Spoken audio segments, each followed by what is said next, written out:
मघवान् दिशत पश्वापक्षिणान् गुर्वातिक्रमात् सप्रत्युपचेतन् भूयः काव्यमाराध्य भक्तितो। सर्वप्रथम अद्यकार এই দ্বিতীয় দিবসের ভাগবতীয় কথামৃতে অংশগ্রহণকারী সমাগত বৈষ্ণব মণ্ডলী এবং আমার ভক্তিমতী মাতৃমণ্ডলীরা, দৃশ্যমান অদৃশ্যমান সমস্ত দেবঋষিগণ, সকলের শ্রীচরণ কমলে জানাই অগণিত দণ্ডবোধ প্রণতি। গতদিন আমরা আলোচনায় অগ্রসর হচ্ছিলাম গুরু অবজ্ঞা ভক্তি জীবনকে মুহূর্তের মধ্যে বিনষ্ট করে দেয়। তাই গুরু অবজ্ঞা থেকে যাতে আমরা সদা সর্বদা মুক্ত থাকতে পারি সেদিকেই সর্বপ্রথম সর্বাগ্রে খেয়াল রাখা উচিত। কাউকেই অবজ্ঞা করার কথা আমাদের শাস্ত্র বলেননি। যেখানে কাউকেই, মানুষ তো দূরে থাক, কোনো প্রাণীদেরকেই অবজ্ঞা করার কথা বলেননি, সেখানে গুরুদেবকে অবজ্ঞা করা হবে, সেটা যে কত বড় অপরাধ তা তো আর বলার অপেক্ষা নেই। তাই আমাদের সর্বপ্রথম প্রার্থনা হওয়া উচিত, হে গুরুদেব, আর যাই হোক সেবা যেমনই করি না কেন কখনো যাতে আপনাকে অবজ্ঞা না করি, এটা আমাদের জীবনের প্রথম প্রার্থনা হওয়া উচিত। কথায় বলে না, পুণ্য করার থেকে পাপ বাদ দেওয়াটাই শ্রেয়। আপনি পুণ্য করবেন একটা, পাপ করবেন দুটো, তাহলে সমান সমান তো হয়নি, ঘাটতি হয়ে গেল। কিন্তু আমি পুণ্য করব না, একটা পাপ বাদ দেব। পাপ একটা বাদ করলো কি না, এমনি তো দুটো হয়ে গেল। তাই প্রথমে সেবা পরের কথা। বড় বড় সেবা করব, বিশাল বড় সেবা করলে কি হবে না, সেবা করলে আর নাম হবে, যশ হবে, সবাই বলবে অমুক এত বড় সেবা করে, এত বড় গুরুনিষ্ঠ সেবক আর নেই। এর উপর ভিত্তি করে যদি গুরু সেবা হয়, এর উপর ভিত্তি করে যদি ভগবত সেবা হয়, তাহলে সেটা সেবার মধ্যে পড়বে না। সেই সেবাটা মুহূর্তের মধ্যে কি হয়ে যাবে, ডিসকোয়ালিফাই হয়ে যাবে, বাদ হয়ে যাবে। তাই প্রথমেই আমরা যাতে গুরু অবজ্ঞা না করি সেদিকে খেয়াল রাখা উচিত। যে শ্লোকটা আমরা বলছি,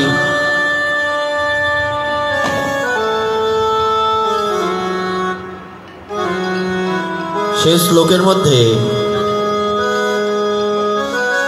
বর্ণনা রয়েছে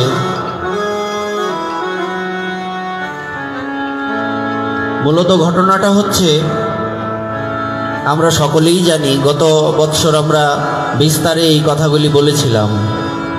কোনো এক সময় দেবরাজ ইন্দ্র ওনার শ্রী গুরুদেব দেবগুরু বৃহস্পতিকে অবজ্ঞা করেছিলেন। কি করেছিলেন? আচ্ছা একটা কথা বলুন, এখানে আমি ব্যাসাসনে উপবিষ্ট, এখন যদি আমার গুরুদেব চলে আসেন আমার কি করা উচিত? বসে থাকা উচিত কি? কি করতে হবে? গুরুদেবের এখানে আর কোনো হিসাব চলবে না। আমাদের শাস্ত্র বললেন, যেমনি করে একটা বৃক্ষকে গোড়া থেকে উপড়ে ফেললে বা কেটে ফেললে ধপাস করে পড়ে যায়, তেমনি গুরু বৈষ্ণব দর্শন করলে এরকম সাষ্টাঙ্গে দণ্ডবোধ হয়ে পড়তে হবে। স্থান কাল পাত্র বিশেষ এখানে চলবে না। পরিবেশ যেমনই হোক, সাষ্টাঙ্গে দণ্ডবোধ প্রণাম গুরুদেবকে করতেই হবে, এরকমই বর্ণনা রয়েছে। তারপরেও আমাদেরকে মহাজনগণ এমন সিদ্ধান্ত দেন, ধরুন আপনি এমন একটা জায়গায় আছেন, ধরুন গাড়িতে আছেন, গুরুদেবের দর্শন হয়ে গেল, সাষ্টাঙ্গে প্রণাম করার ব্যবস্থা নেই, তখন কি করতে হবে? তখন করার দরকার নেই। যতটুকু পারা যায় সম্মান সহকারে প্রণাম করা, পারো তো পঞ্চাঙ্গ প্রণাম করা উচিত। তাও যদি না পারা যায়, হাত জোর করে মাথা নত করে আনুগত্য প্রকাশ করা উচিত। কিন্তু দেবরাজ ইন্দ্র তা করেননি। কেন করেননি? কারণ উনি ভাবছেন, আমি তো দেবরাজ, দেবতাদের রাজা, আমি আবার কাকে দেখে উঠে দাঁড়াবো। কিন্তু উনি ভুলে গিয়েছিলেন বাবারও বাবা হয়। বাবার বাবা আছে না? যিনি আমার পিতা, ওনারও তো পিতা রয়েছেন, তারপরে ওনারও পিতা রয়েছেন। দেবরাজ ইন্দ্র সেটা ভুলে গিয়েছিলেন। মুহূর্তের মধ্যে দেবগুরু বৃহস্পতি উনি সেখান থেকে অন্তর্ধান করে নিলেন। উনি কি ক্ষমা করতে পারতেন না? অন্তর্ধান করলেন কেন? চলে গেলেন কেন? এমন কিছু অপরাধ হয় ক্ষমা করতে নেই। ব্যক্তিবিশেষ রয়েছে, যিনি দেবতাদের রাজা, তার কি ধর্মমর্যাদা, সদাচার মর্যাদা পালন করা উচিত না? উনি কি এটা জানেন না? ওনাকে আবার নতুন করে কি এটা শিখাতে হবে? তাই দেবগুরু বৃহস্পতি দেব উনি কি করলেন? এখান থেকে চলে গেলেন। দুটো জিনিস এখানে লঙ্ঘন হয়েছে, ধর্মমর্যাদা আর একটা হচ্ছে সদাচার মর্যাদা। মর্যাদা হয় সাধুর ভূষণ, মর্যাদা লঙ্ঘিলে হয় নরকে গমন। সাধু বলতেই পারি আমরা, যারা ভগবানের ভজন করছেন, নিত্য প্রসাদ পাচ্ছেন, কিংবা সর্বত্যাগী হয়েছেন, ইনারা সাধু। ইনারা সদাচার মর্যাদা, ধর্ম মর্যাদা পালন করবেন। বলছে মর্যাদা সাধুর ভূষণ। আমরা তো সাধু নই, তা আমরা কেন মর্যাদা পালন করব? বলছে এখানে সাধু বলতে ওই রকম সর্বত্যাগী বোঝানো হয়নি, এখানে সাধু বলতে ভালো বোঝানো হয়েছে। সাধু শব্দের স্বাভাবিক অর্থ হচ্ছে ভালো ব্যক্তি। একজন সুস্থ মস্তিষ্কের ব্যক্তিকেই সাধু বলে। কেন? কোনো সুস্থ মস্তিষ্কের ব্যক্তি ধর্মমর্যাদা, সদাচার মর্যাদা লঙ্ঘন করতে পারবে না। পারবে কি? এজন্য সাধু বলতে ভালো। দেবগুরু বৃহস্পতি দেব চলে গেলেন। প্রত্যেকটা দলের তো আলাদা আলাদা স্পাই থাকে, গোয়েন্দা থাকে না? তো অসুরদেরও তো এরকম গোয়েন্দারা চতুর্দিকে ছড়িয়ে ছিটিয়ে আছে। দেখুন না, এক দেশের সাথে আরেক দেশের যুদ্ধ হচ্ছে, গোয়েন্দা ডিপার্টমেন্টের কত পাওয়ার, তাই নয় কি? এরকম তো এখানেই নয়, আর এখনই নয়, আগেও ছিল, এগুলি পরেও থাকবে। অসুরদের গোয়েন্দা ডিপার্টমেন্ট আছে না? তো সেই গোয়েন্দা ডিপার্টমেন্টের যে স্পাই তারা গিয়ে অসুরদেরকে খবর দিল যে এখন গুরুদেব রুষ্ট হয়ে গেছেন দেবতাদের উপর, সুতরাং এখনই সময়। বুদ্ধিমান ব্যক্তি কি করেন? সুযোগের সদ্ব্যবহার করেন। কিন্তু দুর্ভাগ্য আমাদের, আমরা এত সুন্দর মানব জন্ম পেয়েও, এত বড় সুযোগ পেয়েও সেটা এই মানব জীবনরূপী এত বড় শক্তিশালী একটা প্রাপ্তি যা পৃথিবীতে আর দ্বিতীয় নেই, তা পেয়েও আমরা ভগবানের ভজন করছি না, তার সদ্ব্যবহার করছি না। তা আমরা কত বড় বোকা! আমাদের হৃদয়ে কিঞ্চিত ভক্তি আছে বলে মনে হয়। বলছি কি করে বুঝলে ভজন করছি না? কোথায় করছি? আমি ভজন করছি না না করছি আমি কি জানি না? বল বল নিজের বল, তাই নয় কি? আমি কতটুকু ভজন করছি আমি বলতে পারবো, আপনারা কতটুকু ভজন করছেন আপনারা বলতে পারবেন। কাউকে যদি বলা হয় আপনারা কি পর্যাপ্ত ভজন করছেন, আপনারা কি উত্তর দেবেন? আগেই মাথা নাড়াবেন কি না? সত্যিই তো তাই। যতটুকু ভজন আমাদের করা উচিত ততটুকু ভজন আমরা করছি না, তার মানে সুযোগের অপব্যবহার করছি। সময় এবং স্রোত কারো জন্য বসে থাকবে না, তা এটা জানার পরেও আমরা সেই সময়টাকে নষ্ট করে দিচ্ছি। সময়ের দৃষ্টান্ত স্বরূপ কয়েকদিন আগে এক সাধু বাবার মুখে শুনেছিলাম, উনি 84 ক্রোশ পরিক্রমায় বেরিয়েছেন, জয় রাধে, গিরিরাজ পরিক্রমায় বেরিয়েছেন। তো 4-5 জন সাধু বাবা একসাথে বেরিয়েছেন। তো ওনারা যখন পরিক্রমায় যাচ্ছেন তো একজনের প্রাকৃতিক ডাক এসে গেল, আসতে পারে, ওয়াশরুমে যাওয়ার প্রয়োজন পড়তে পারে। উনি কি করলেন? একটু সেখানে রেস্ট নিলেন যে না আমি একটু ওয়াশরুম থেকে আসি। উনি গেলেন, এসে দেখলেন এখানে ওই বাকি যে 3-4 জন সাধু ওনারা কেউ নেই। এটা কেমন ব্যাপার? আমরা একসাথে বেরিয়েছি, ইনারা আমাকে ছেড়েই চলে গেলেন, এটা কেমন হলো? বিষয়টা কি ভালো হয়েছে? দৃষ্টিকটু হয়নি? তো ইনি কি করলেন? দৌড় লাগিয়েছেন। তো দৌড়াতে দৌড়াতে প্রায় অনেকটা সময় পরে ওনাদের পেয়েছেন। এটা কি করলেন আপনারা? আমাকে ছেড়ে চলে এলেন। তো এক বয়োজ্যেষ্ঠ সাধু বাবা বলছেন যে দেখো, আমরা যদি তোমার জন্য দাঁড়াতাম ওই সময়টা লস হতো কিনা? তো আমরা যে দাঁড়াইনি, চলে এসেছি, তো তুমি ওই সময়টা দৌড়ে এসেছো, তো যেই সময়টা তোমার লস হওয়ার ছিল সেটা দৌড়ে পার করে নিয়েছো, তো সমান সমান হয়ে গেল না?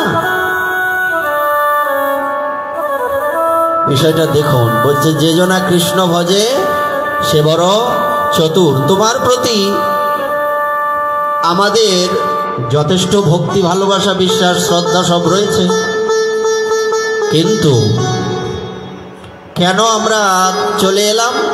যাতে তুমি সময়ের মূল্যটা বোঝো, আমাদেরও সময়টা অপচয় না হয়, তোমারও সময়টা অপচয় না হয়। প্রেম সে বলো রাধে রাধে। তো দেখুন, একমাত্র যারা বুদ্ধিমান বা বুদ্ধিমতী তারাই সময়ের মূল্য দিতে পারে, বাকিদের কাছে সময়টা কিছুই নয়। তো এইবার অসুরেরা কি করলো? যেই বুঝতে পেরেছে দেবতাদের গুরুদেব দেবতাদের প্রতি রুষ্ট হয়ে গেছেন, এইবার কি করতে হবে? এইবার দেবলোক আক্রমণ করতে হবে।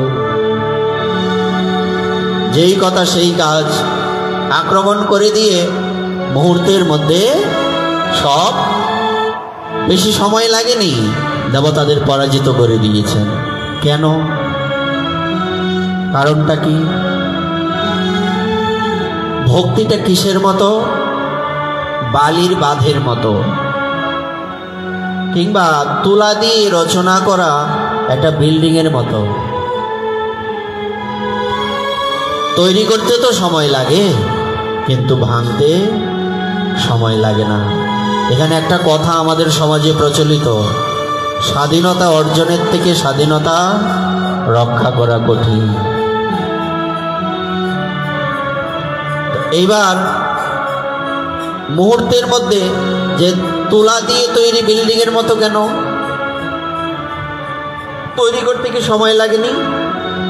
কিন্তু যে একটা দেয়াশলাইয়ের কাঠি পড়ে গেল, মুহূর্তের মধ্যে পুড়ে ভস্ম হয়ে গেল, সময় লাগেনি। কিন্তু আপনি আমি যতটুকু যার যার জায়গা থেকে যেমন যেমনই ভজনা করছি, ভজন তো কিছু কম বেশি হচ্ছে, যদিও পর্যাপ্ত নয়, হচ্ছে কিছু। যতটুকু হচ্ছে তা করতে কিন্তু অনেক সময় লাগছে। কিন্তু সেই ভজনটা যখন নষ্ট হয়ে যাচ্ছে, এখন প্রশ্ন করতে পারেন, তুমি একদিন বলেছ ভজনের ফল নষ্ট হয় না, এখন বলছো ভজনের ফল নষ্ট হয়ে যাচ্ছে, যাবে। দ্বিচারিতা হয়ে গেল না কথার মধ্যে? বলছে না, ভজনের ফল নষ্ট হবে না, কিন্তু ভজনের ফল নষ্ট হবে না, কিন্তু সেই ভজনটা দাঁড়িয়ে যাবে। তোমার যে সেই শক্তিটা রয়েছে, সেই শক্তিটা তুমি ভুলে যাবে। হনুমানজির মতো সাধুর কাছে অপরাধ হয়ে গেল না? তুমি তোমার এই শক্তির অপব্যবহার করছো এত কম বয়সে, যাও তুমি তোমার শক্তি ভুলে যাবে। মাতা অঞ্জনা দেবী গেলেন, বাবা আমার দুধের বালক তোমার চরণে অপরাধ করেছে, আমি এর হয়ে ক্ষমা চেয়ে নিচ্ছি, ক্ষমা করে দাও। ছোট বালক ভুল করতেই পারে। সাধুর মন গলে গেল। তখন সাধু বাবা বলছেন, অভিশাপ তো দিয়ে দিয়েছি, ফিরিয়ে নেওয়া যাবে না, তবে হ্যাঁ, যখন তার শক্তির প্রয়োজন হবে, তখন সেই শক্তির কথা যদি কেউ তাকে মনে করিয়ে দিতে পারে, তবে সে তার শক্তিকে ফিরে পাবে। এটা কেন করা হলো? অন্যায় করা হলো না? বলছে না। যদিও হনুমান যে কোনো সাধারণ ব্যক্তি নন, উনি সাক্ষাৎ ভগবানই বটে, উনি সাক্ষাৎ মহাদেব। তারপরেও জগৎকে শিক্ষা দেওয়ার জন্য এই লীলা করেছেন। লীলাটা কেমন? উদ্যত ব্যক্তি, তার যদি শক্তি থাকে, সেই শক্তির অপব্যবহার হবে, সদ্ব্যবহার হবে না। সুতরাং এই শক্তিটাকে ভগবান কি করলেন? এক সাধুর মাধ্যমে ভুলিয়ে রাখলেন। উদ্যত বালক, চঞ্চল বালক, কখন কোন জায়গায় কি শক্তি প্রয়োগ করে নেবে বলা যায় না। পরবর্তীতে যখন সমুদ্র পার হওয়ার সময় এলো, জাম্ববানজি মনে করিয়ে দিলেন যে তুমি কোনো সামান্য ব্যক্তি নও হনুমান। কারণ জাম্ববান হচ্ছেন ওনাদের মধ্যে সবার জ্যেষ্ঠ এবং অনেক কিছু জানেন। বড়র যে একটা গুণ থাকে না, অভিজ্ঞতা, সেই অভিজ্ঞতাটা জাম্ববানের বেশি ছিল, হনুমানজির থেকেও বেশি। কেন?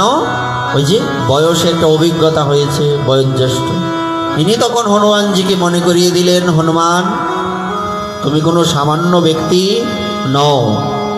কেউ বলছে আমি লাভ দিয়ে অর্ধেকটা সমুদ্র যেতে পারবো, তো কি লাভ দিয়ে? তো একজন বলছে আমি যেতে পারবো কিন্তু আসতে পারবো না, তো খবর কোথার থেকে পাবো? সীতা দেবী পাবো কি না, তো লাভ নেই। সবাই এবার গালে হাত দিয়ে বসে চিন্তা করছে। সব দেখুন, জীবনে যদি বিষাদ না আসে, দুঃখ না আসে, সুখের সন্ধান কি আমরা করব? আমার বাবার অনেক টাকা আছে, অঢেল সম্পত্তি, কোনো কমি নেই। আমি কি করে বুঝবো যে এত সম্পত্তি এই কামাতে কত সময় লেগেছে আর কত পরিশ্রম লেগেছে? বুঝবো কি? কিন্তু আমি যখন করে নেব তখন তো আমি বুঝবো যে আমি যেভাবে ইচ্ছে সেভাবে অর্থ খরচ করতে পারি না। কেন পারি না? কারণ একটা টাকা ইনকাম করতে অনেক কষ্ট, তাই নয় কি? তো এই যে একটা অনুভূতি, এটা কোথার থেকে আসে? যখন তুমি পরিস্থিতির সম্মুখীন হও, তুমি এখন বিপদে পড়ে গেছো, তুমি 10টা টাকা কারো কাছ থেকে চাইলে পাচ্ছ না।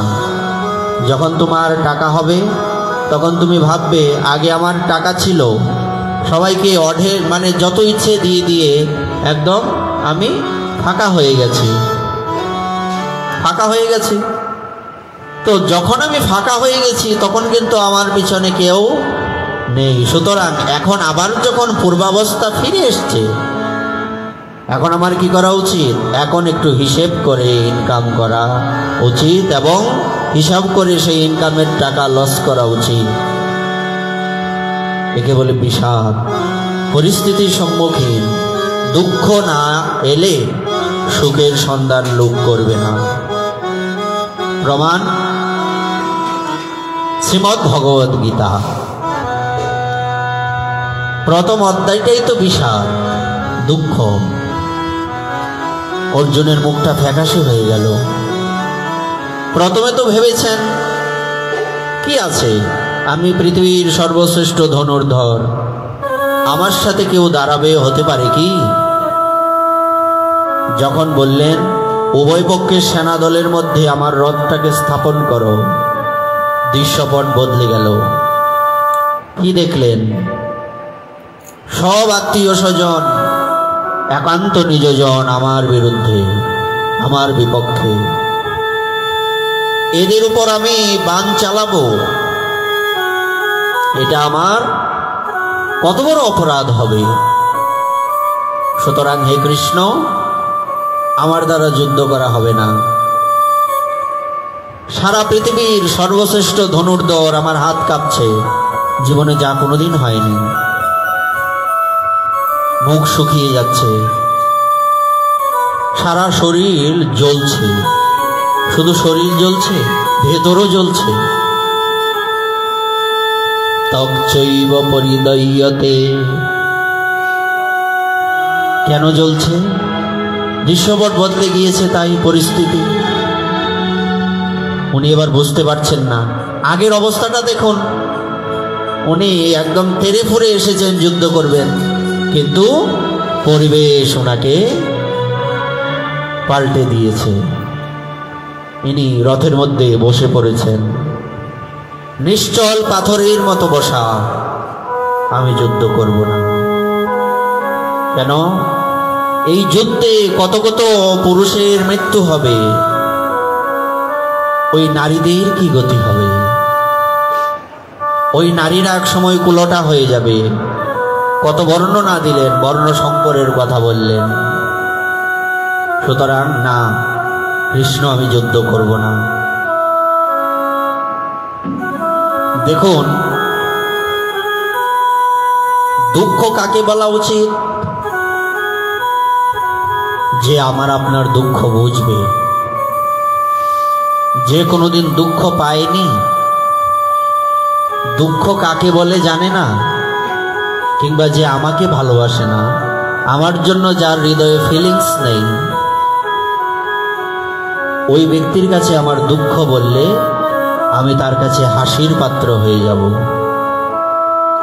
কে মা, হাসির পাত্র হয়ে যাব না? দুঃখের কথায় লোকে কি করে? সুযোগ খুঁজে। সুখের কথা কাউকে বলবে, সুখের কথায় হিংসা করবে, আপনাকে কি করে টেনে নামিয়ে দেওয়া যায়। আসলে আমাদেরও দুঃখ আসে জীবনে, আমরাও দুঃখী হই, কিন্তু যেখানে দুঃখী হওয়ার কথা সেখানে দুঃখী হতে পারি না। বলছে কি রকম? মহাজন বলছেন, তোমার সুখের কথা হোক, তোমার দুঃখের কথা হোক, একটু আগে কীর্তন হচ্ছিল, তুমি যেমন পরিবেশেই থাকো, যে বেশেই তোমার থাকুক না কেন, যে দেশেই তুমি বাস করো না কেন, তুমি ভোগের মধ্যে আছো, তোমার শরীরে রোগ বাসা বেঁধেছে, তুমি যোগ সাধনা করছো, পরিস্থিতি যেমনই হোক না কেন, তুমি রাধারমণকে কখনো ভুলে যেও না। যদি ভুলে যাও তবে ঠকে যেতে হবে, তাকে ভোলা যাবে না। তো সেই দুঃখটা কাকে জানাতে হবে? তার নাম করে তাকেই জানাতে হবে। দুঃখের কথাও মিরাজি গিরিধারীকেই জানিয়েছেন, সুখের কথাও গিরিধারীকেই জানিয়েছেন, কোনো মানুষকে জানিয়েছেন? অনেকে পাগল বলেছে, লোকে বলে মীরা পাগলিন, কত লোকেরা, আর ঘরের লোকেরা সব বলছে কলঙ্কিনী, রানা বলে মীরা কলঙ্কিনী। উনি কি পেছনে তাকিয়েছেন? গিরিধারীকে নিয়ে পড়ে আছেন। দুঃখ কি হয়নি মা? মিরাজির দুঃখ হয়নি? তোমাকে কেউ কলঙ্কিনী বলবে, তোমার দুঃখ হবে না? মিরাজিও কেঁদেছেন। কার কাছে কেঁদেছেন? গিরিধারীর চরণে বসে কেঁদেছেন। গিরিধারী লাল, তুমি আমাকে যত কষ্টই দাও দাও, আমার আপত্তি নেই। আমার কর্মফল বশত আমি যত দুঃখই ভোগ করি না কেন, আমার তাতে কোনো তোমার প্রতি অভিযোগ নেই। কিন্তু প্রভু, পরিস্থিতি যেমনই হোক না কেন, আমি যেন তোমাকে ভুলে না যাই। আমার দুঃখের কথা যেন তোমাকেই বলি। যদি কোনোদিন অধৈর্য হয়ে যায়, তুমি তো ভগবান, সব পারো। যদি কোনোদিন দুঃখ পেতে পেতে অধৈর্য হয়ে যায়, তবে হে প্রভু, তুমি আমাকে সীমার মধ্যে বেঁধে রেখো, আমি আমার ধৈর্য যাতে ভেঙে না যায়। কেন ধৈর্য ভেঙে গেলে তোমাকে গালি দেব, ধৈর্যের বাঁধ ভেঙে গেলে তোমাকে নানান কথা বলবো, যেটা আমাদের মতো সাধারণ মানুষেরা করে। একটু এদিক সেদিক হয়ে গেলেও ভগবানকে আমরা গালি দেই, কিন্তু একবারও ভাবি না আমাদেরই কর্মফল আমরা ভোগ করছি। মিনাজি কেঁদেছেন, কার চরণে বসে কেঁদেছেন? গিরিধারীর চরণে বসে কেঁদেছেন। অর্জুন এত বড় বীর পুরুষ, যিনি বাণ মারলে বাতাসের গতিরুদ্ধ হয়ে যেত, আজকে উনি ওনার মনকে সামলাতে পারছেন না। কৃষ্ণ, আমি যদি বাণ নিক্ষেপ করি বাতাসের গতিরুদ্ধ হয়ে যায়, কিন্তু আমার মন তো বাতাসের থেকেও চঞ্চল, আমি তো একে সামলাতে পারছি না। টপ টপ করে অর্জুনের চোখ দিয়ে জল পড়ছে। জল আমাদের চোখেও আসে, কিন্তু যেখানে বসে আসার কথা সেখানে আসে কি? জলগুলি গিয়ে এই টপ টপ করে জল গোবিন্দের চরণে পড়ছে। মহাজন একপাশে দাঁড়িয়ে আস্বাদন করছেন, অর্জুন তোমার কত সৌভাগ্য। যদিও ইনি কোনো সামান্য ব্যক্তি নন, মানব রূপে তো লীলা করছেন। তোমার কত সৌভাগ্য, আজকে জেনে হোক না জেনে হোক তোমার চোখের জল গড়িয়ে গোবিন্দের চরণে পড়ছে। আহা, তাই যদি আরতি জানাতে হয় তাকে জানাও, তার কাছে প্রার্থনা করো। মাথা নুয়ে বসে আছেন, মুহূর্তের মধ্যে সারথীর আসন থেকে উঠে, আচ্ছা বলুন তো, কোনো জায়গায় এমন দেখেছেন যিনি বড় তিনি নিচে বসে আছেন, ছোট উপরে বসে আছে? দেখা যায় কি? আর সেই বড় যদি হন, অনন্ত কোটি বিশ্ব ব্রহ্মাণ্ডের সবার বড়, ইনি বসে আছেন নিচে। ইনার ভক্ত অর্জুন বসে আছে উপরে, দাঁড়িয়ে আছে উপরে।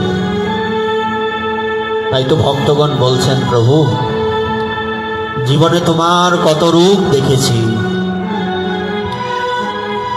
কিন্তু তোমার এই রূপটা আমাকে সবচেয়ে বেশি আকর্ষিত করে। বলছে কোন রূপটা? যেখানে তুমি ভক্তের ভার বহন করো। যোগক্ষেমম বহাম্যহম। ভার বহন করেন মানে কি? খেতে পাচ্ছেন না, পাঠিয়ে দেন, মাথায় করে নিয়ে শুধু ঘুরে বেড়ান? না, ভক্তের মলমূত্র পর্যন্ত পরিষ্কার করেন। মাধব দাসজি যখন অসুস্থ হয়ে গেলেন, ডায়রিয়া হয়ে গেল, জগন্নাথ দেব নিজে এসে কতবার আর উনি শরীর ওয়াশ করবেন, শেষে আর নড়তে পারছেন না। জগন্নাথ দেব নিজে এসে জল ঢেলে দিচ্ছে। আরে লোকে এমন ভগবানের ভজন করবে না তো কোন ভগবানের ভজন করবে? ভাবুন তো, যিনি অনন্ত কোটি বিশ্ব ব্রহ্মাণ্ডের অধীশ্বর, তিনি আজকে ভক্তের কাছে মেথরের কাজ করছেন। মলমূত্র কে পরিষ্কার করে? মা। ভগবান এটা করছেন, এটা তো হীন সেবা, কিন্তু করছেন। তেমনি মহাজন আস্বাদন করছেন, তোমার এই ভক্ত বৎসল রূপটা আমাদের সবাইকে আকর্ষিত করে। আচ্ছা বলুন তো, আমরা ভগবানকে কেন ডাকবো? সর্বপ্রথম তার প্রতি ভালোবাসা কিসের থেকে তৈরি হয়? যাকে কোনোদিন দেখিনি সেই ব্যক্তিটার প্রতি শুধু শুধু আমার ফিলিংস আসবে? কেন আসে? যখন দেখি ভগবান তার ভক্তকে রক্ষা করার জন্য সংকল্প ভঙ্গ করেন। রথের চাকা নিয়ে এগিয়ে গেলেন, অর্জুন বলছেন, প্রভু এমনটা করবেন না। তারপরেও উনি তেরে গিয়েছেন, না না, বলছে আপনার সংকল্প ভঙ্গ হবে, হোক না, তাতে কি আছে? আমার ভক্তের সংকল্প রক্ষা করতে গিয়ে যদি আমার সংকল্প ভ্রষ্ট হয়, আমার ভক্তকে রক্ষা করতে গিয়ে যদি আমার সংকল্প নষ্ট হয়, তাতে কি আছে? হোক, জগতের লোক আমাকে নানান কথা বলো, আমার ভক্ত তো সুখে থাকবে। বলুন কেন ভজবেন না তাকে? কি কারণে তার ভজন আমরা করব না? ওই অর্জুন মাথা নুয়ে বসে আছে। পুরুষ মানুষ তো, মেয়েদের চোখে জল এলে মেয়েরা কিন্তু লজ্জায় জল আটকায় না, আটকায় মা? মায়েদের গঠনতন্ত্রটাই এরকম। তো পুরুষের চোখে যদি জল আসে, পুরুষ সেই জলটাকে লুকানোর চেষ্টা করে। অর্জুন তাই নুয়ে আছেন, লজ্জাও হচ্ছে, আবার রাস্তাও খুঁজে পাচ্ছেন না। কৃষ্ণ মুহূর্তের মধ্যে সামনে গেলেন, থুতনিটা ধরে, অর্জুন কি হয়েছে?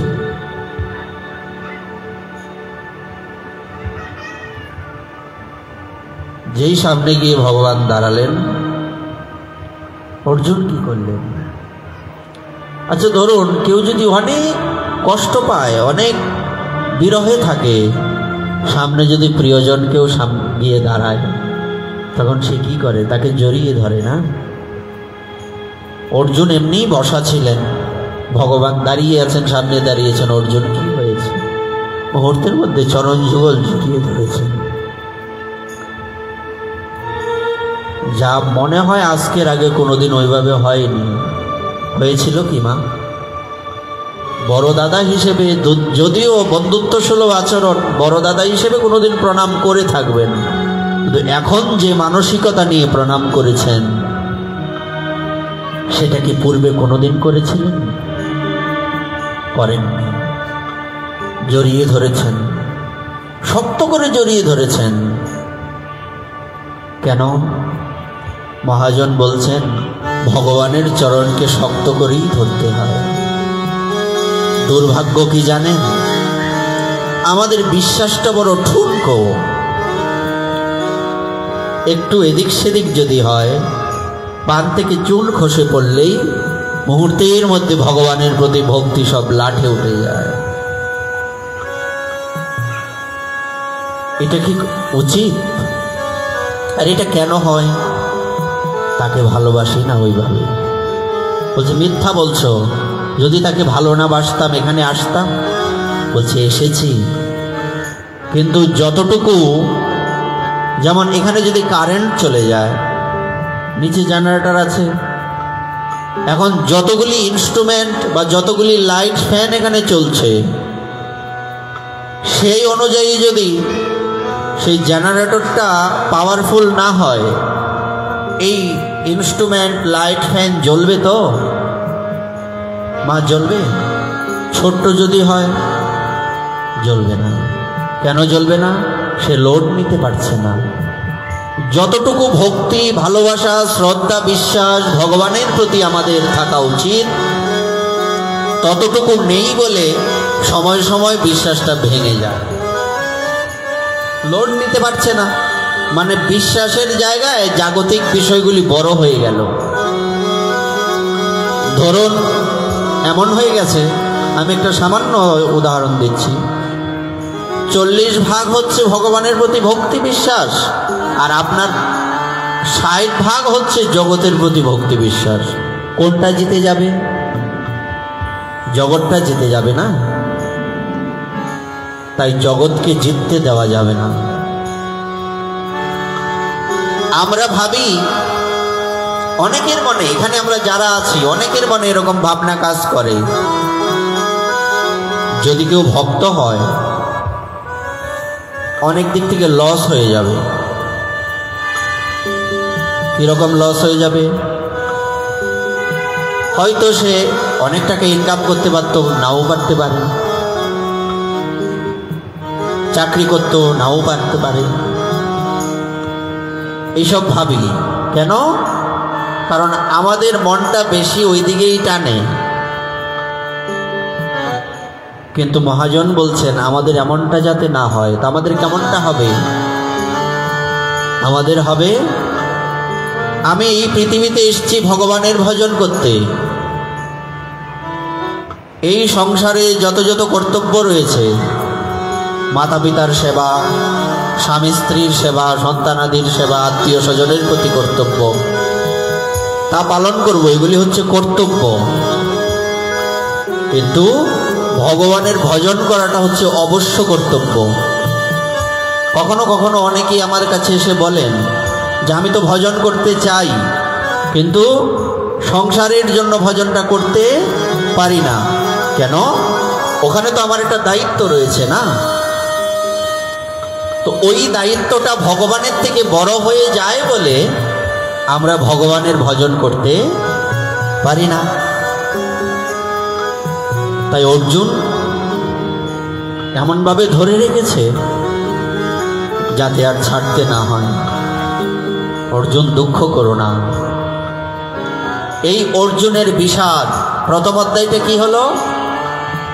বিষাদ যোগ। যখন শুধু বিষাদ, দুঃখ, তখন কিন্তু সেটা ভক্তি হয়নি। যে বিষাদের সাথে যোগ হয়ে গেল, কি যোগ হয়েছে? কি যোগ হলো? এই বিষাদের সাথে ভক্তিটা যখন যোগ হয়ে গেল, ওই যে চরণটা চেপে ধরেছে, তখন সেটা ভক্তিতে পরিণত হয়ে গেল। আর মুহূর্তের মধ্যে অর্জুন শ্রীকৃষ্ণকে নিজের গুরু রূপে মেনে নিলেন। কার্পণ্য দোষ উপহত স্বভাব পৃচ্ছামিতাম ধর্ম সম্মূঢ়চেতা যচ্ছেয় সন্নিশ্চিতম ব্রূহি তন্মে শিষ্যস্তে অহম সাধিমাম তাম প্রপন্নম। হে প্রভু, হে জগন্নাথ, হে করুণা নিধান, আমি আজকে তোমার চরণে শরণাগত। যে সময়গুলি গিয়েছে ভুল করেছি, এই সময় আর খুঁজে পাবো না, ফিরে পাবো না। কিন্তু যে সময়টা রয়ে গেছে সেই সময়টা আমি কাজে লাগাবো। কিভাবে লাগাবো? যদি তোমার কৃপা হয়, নতুবা সম্ভব কি? কোনোদিন কোনো কালে কস্মিন কালেও সম্ভব নয়। তো এখানে অর্জুন কি করলেন? অর্জুনের সেই বিষাদটা যোগ বা ভক্তিতে পরিণত হয়ে গেল। আমরাও চাই আমাদের এই বিষাদ, আমাদের দুঃখ সব যাতে তাকে দিতে পারি। ভগবান তো বলেছেন, জগাই মাদাইকে মহাপ্রভু একদিন বলছেন, হাতে জল নিয়ে সংকল্প করো। তোমরা ব্রাহ্মণ সন্তান, সংকল্প মন্ত্র নিশ্চয়ই জানো। বলছে কি সংকল্প করব? হাতে জল নাও, জল নিয়ে সংকল্প করো, তোমাদের যত পাপ পুণ্য সবকিছু আমাকে দিয়ে দিয়েছে। সবাই আপনার পুণ্যটা নেবে, আপনি সেবা করবেন সেই সার্ভিসটা সবাই নেবে, কিন্তু আপনার পাপটা কেউ নেবে না। পাপ নেবে কি? রত্নাকর দস্যুরও তো নেয়নি। যাও নারদজি আর ব্রহ্মাজি ছদ্মবেশে, যাও গিয়ে জিজ্ঞাসা করো পাপ কেউ নেবে কিনা। বলছে অবশ্যই নেবে। বলছে জিজ্ঞাসা তো করো। তো জিজ্ঞাসা করব আর ফাঁক পেয়ে তোমরা পালিয়ে যাবে। আমাকে গাধা পেয়েছ? বলছে বেঁধে রেখে যাও। লতা পাতা দিয়ে টাইট করে বেঁধেছে। গিয়ে জিজ্ঞাসা করেছে সবাইকে, মা বাবাকে। এই পৃথিবীতে মা বাবা হচ্ছেন, বিশেষ করে মা হচ্ছেন কি, নিঃস্বার্থভাবে সন্তানকে ভালোবাসে। যদি এই কথাটা বলি পরিপূর্ণ, তাহলে ভুল বলা হবে। মারও কিছু না কিছু স্বার্থ কি মা আছে কিনা? বৃদ্ধ বয়সে দেখবে হোক, পিণ্ডদান করবে হোক, ইত্যাদি, বংশ এগিয়ে নিয়ে যাবে হোক, সকলের কম বেশি, মায়েরটা কম কিন্তু আছে, একদম নিষ্কলঙ্ক নয়। সেই মাও বলেছেন, রত্নাকর তুই যখন ছোট ছিলি তখন তোর ভরণ পোষণ, তোর সেবা কে করেছে? আমরা করেছি। তোর বাবা, আমি করেছি। তো এখন আমরা বৃদ্ধা হয়ে গেছি, তোর বাবা বৃদ্ধ, আমি বৃদ্ধা, আমাদের সেবা করার ভার তোর উপর পড়েছে। তুই কোন পথে অর্থ উপার্জন করবি, তারপর এনে আমাদের সেবা করবি, এই বিষয় তো আমরা ভাববো না।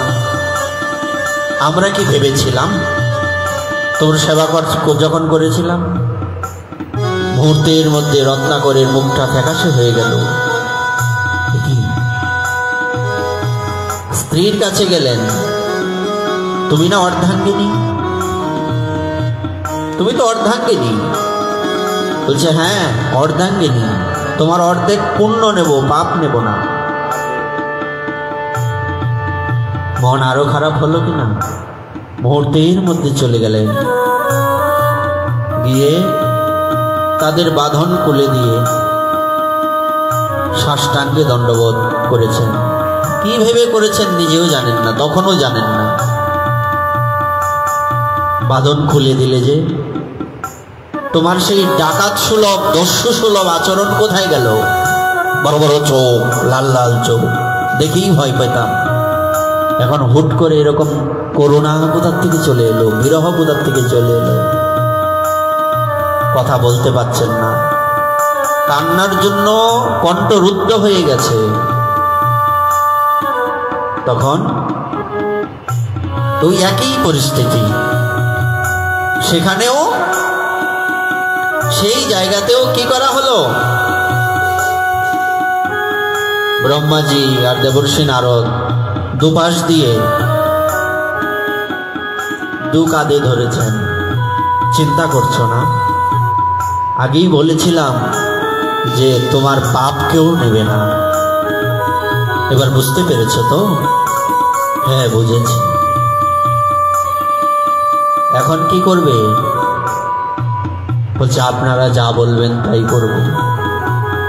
আজ পর্যন্ত কত লোক ঠকিয়েছি, কত লোকের হত্যা করে দিয়েছি, কত লোক আমাকে ভয় পেয়েছে, আপনারা ভয় পাননি।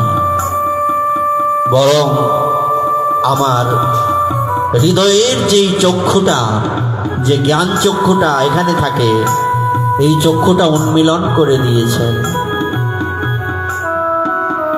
এটা তো আজকের আগে কেউ করেনি। তাই আমি বুঝতে পেরেছি আপনারা আমার এই হৃদয়ের অপরাধের গ্রন্থি, পাপের গ্রন্থি খুলে দিতে পারবেন। যদি এই অধমকে কৃপা করবেন বলে মনে করেন, তাহলে আপনাদের চরণ থেকে দূরে সরিয়ে দেবেন। এই কথা যেই বলেছেন, দেবর্ষি নারদ ব্রহ্মাজির দিকে তাকিয়েছেন। পিতাশ্রী, যে জন্য এসেছি তা বোধহয় হয়ে গেছে, একে শোধন করে দিয়ে যান। ব্রাহ্মণের এখানে গিয়ে শান্তির জল আনেন না, অসৎ চলে গেলে? এদিকে এই প্রচলিত আছে তো। কখনো কখনো কেউ যখন শান্তির জল নিতে আসে, আমি একটু ফান করে বলি, আমি নিজেই অশান্তিতে আছি, আপনাকে কি শান্তি দেব? যদিও কথাটা হাস্যকরের মতো লাগে, কিন্তু আসলে হাস্যকর নয়। যে নিজে যন্ত্রণায় জ্বলছে, সে কি কাউকে যন্ত্রণা থেকে মুক্তি দিতে পারবে? সম্ভব কি? কোনোদিন সম্ভব না। একটু শান্ত করে দিন। সমস্ত সমস্যার সমাধান কি? ভগবানের নাম। ভগবানের নামের উপর আর দ্বিতীয় কোনো সমাধান নেই। রত্নাকর, চলো, তোমাকে আমি এখন রাম মন্ত্রে দীক্ষা দেব। রাম মন্ত্রে তো দীক্ষা দিলেন, কর্ণে প্রবিষ্ট হয়েছে মন্ত্র। মন্ত্র মুখ দিয়ে বেরোবে তো পরের কথা, রাম শব্দটাই আসছে না। বলুন তো এত বড় মন্ত্রের অপেক্ষা নেই? পুরোটার মূল অর্থ তো রাম। ঠিক আছে, রামটাই বলো। এও বলতে পারছেন। একে অপরের দিকে তাকাচ্ছেন। দেখুন অপরাধ পাপ কত বেশি হয়ে গেছে যে ভগবানের নামটাও জিহ্বায় আসছে না। এরকম কি আমাদের মধ্যে নেই? বলছে আছে। আমি এমনও দেখেছি হরি নামটা বলতে পারছে না, হরে কৃষ্ণ মহামন্ত্রটা বলতে পারছে না, চেষ্টা করেও বলতে পারছে না। দেখেছি এরকম। একবার ভাবুন তো, শুধু কি তাদের বেলায় বলছি, আমরা যারা সুযোগ পেয়েও এত সহজ পথ ভগবানের নাম করা, এই নাম করছি না, আমাদের অবস্থাটা ভাবুন। তা আমাদের অবস্থাটা কি তাদের থেকে বেশি খারাপ না ভালো? বেশি খারাপ। কেন? আমরা জানি ভগবানের নাম ভিন্ন অন্য কোনো গতি নেই। কলৌ নাস্তেব নাস্তেইব গতিরন্যথা, সবাই জানি। তারপরেও আমরা হরিনাম করছি না। যদিও বা করি, একটা সংখ্যা পর্যন্ত সীমিত থাকে। মালা করছি, এই এত মালা শেষ হয়ে গেছে, কখন শেষ হবে? একটার জায়গায় দুটো গুটি চালিয়ে নিয়ে যাচ্ছি।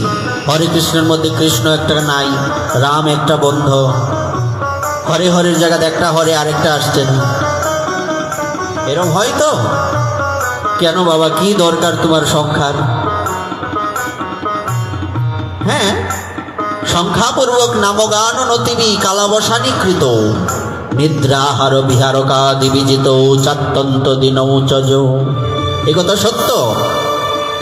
হরিনাম সংখ্যাপূর্বক করতে হবে, কিন্তু এমনটা কেন শেষ করতে হবে?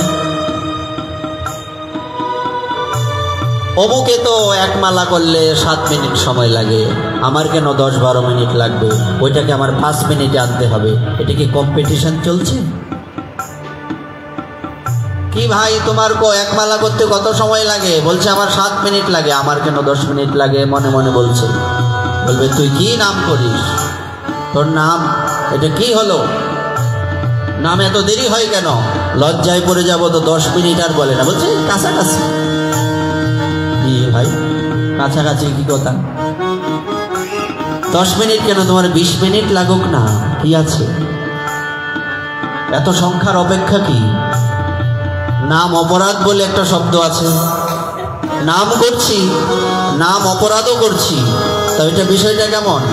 একটা কথা বলে না, একদিক থেকে জল ঢালছি, আরেকদিকে গাছ কাটছি, তো সেই জল দেওয়া কোনো উপকারে আসবে কি? আসবে না তো। তাই আমরা যাতে এমনটা না করি। অনেকে কৃষ্ণ বলতে পারে না, বলছে কৃষ্ণ। এটা ক্রি রিকার, ক্রি কি নয়।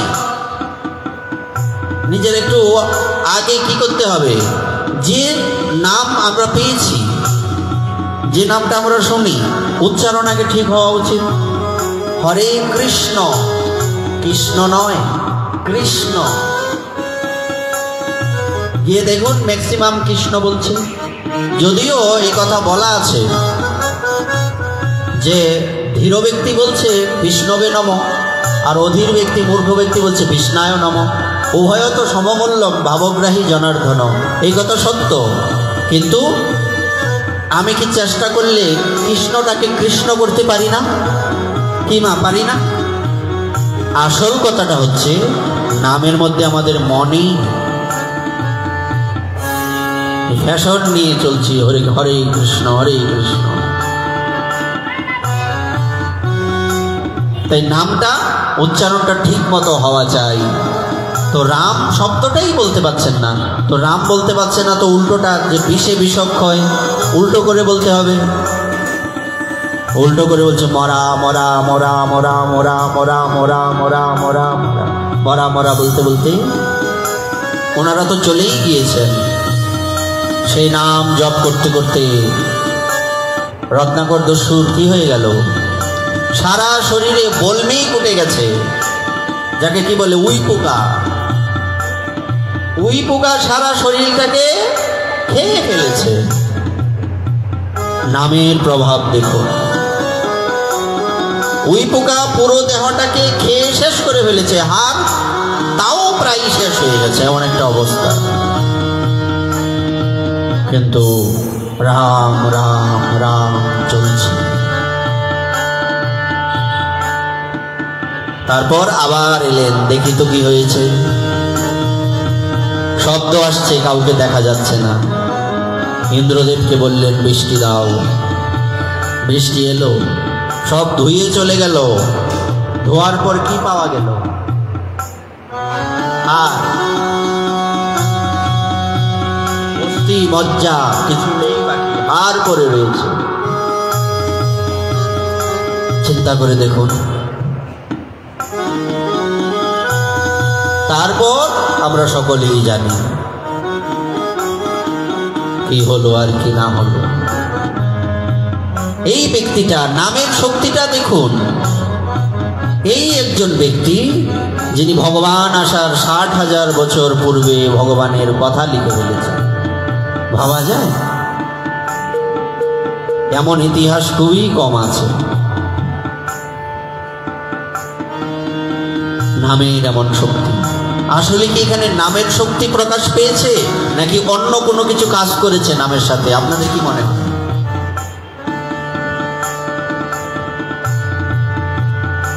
আপনারা বলবেন, আর মনে মনে ভাবছেন কালকেই তুমি বলেছ যে যে প্রসঙ্গগুলি বাকি ছিল আজকে সদ্গুরু প্রসঙ্গের বাকিগুলি বলবে, তো তুমি আরেক প্রসঙ্গে চলে যাও নাকি? বলছে একদম না, এবার আসবে আগের প্রসঙ্গ।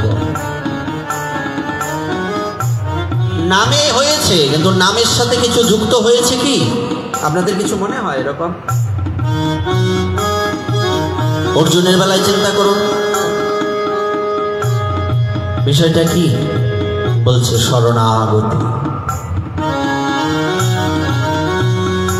শরণাগতি যদি না আসে,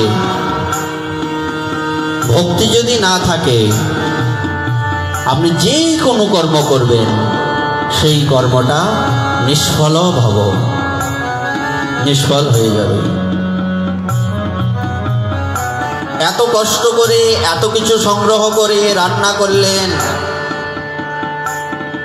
রসা রান্না করলেন, তো লবণই দিলেন না।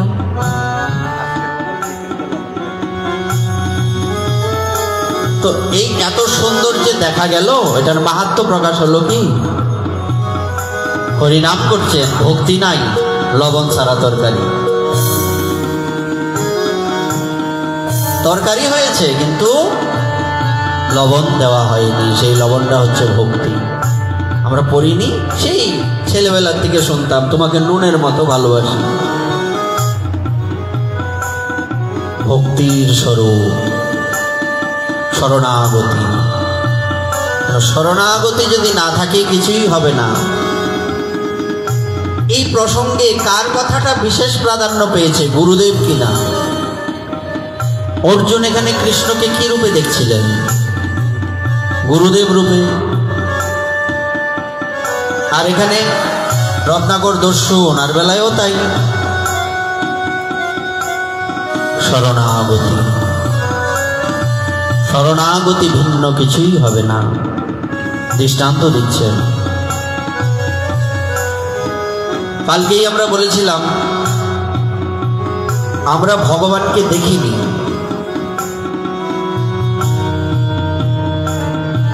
তো শরণাগত কার কাছে হব? কার কাছে শরণাগতি প্রকাশ করব? শ্রী গুরুদেবের নিকট। কেমন শরণাগতি? ভারতের উত্তরাখণ্ডের শীতার্ত রজনী, মধ্যরাত্রি, দূর পাহাড়ের চূড়ায় চূড়ায় ঘন তুষার দেখা যাচ্ছে। চির এবং দেবদারু বৃক্ষ থেকে বরফ পড়ছে। শুনশান নীরবতা। এই শীতার্ত রজনীর মধ্যে এক তরুণ দিব্যি বসে ভজন করছেন। বহুকাল অতিক্রান্ত হয়ে গেছে, কিন্তু শরীর তো কখনো কখনো আরাম চায়।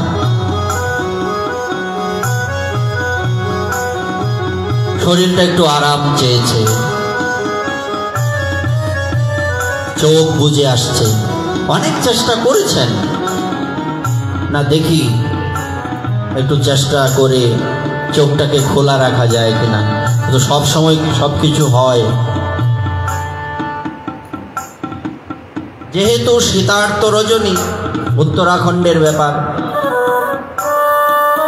সামনে একটা, যাকে ধুনি বলে, আগুন জ্বলছে, আগুনের তাপটা গায়ে লাগছে। এই আগুনটাই বাঁচিয়ে রাখে ওখানে সাধুদের। একে ধুনি বলে, যে আগুনটা জ্বলে না, যেমন এদিকে হয় না, এটা গ্রামের দিকে হয়। একটা পাত্রের মধ্যে কিছু আগুন, কয়লা রেখে দেওয়া হয় না শীতে, তাপটা নেওয়ার জন্য। এই টাইপের কিছু একটা। যেই চোখটা লেগে এলো, আসনেই কিন্তু বসা, একটু হেলে গিয়েছেন, মুহূর্তের মধ্যে সামনের আগুনটা নিভে গেছে। সামনের আগুনটা যে নিভে গেছে, এবার এই আগুন ছাড়া বেঁচে থাকতে পারবেন না উনি। সেই কৃচ্ছবতী সাধু যাও চোখটা একটু লেগে গেছে, ঘুমাচ্ছেন।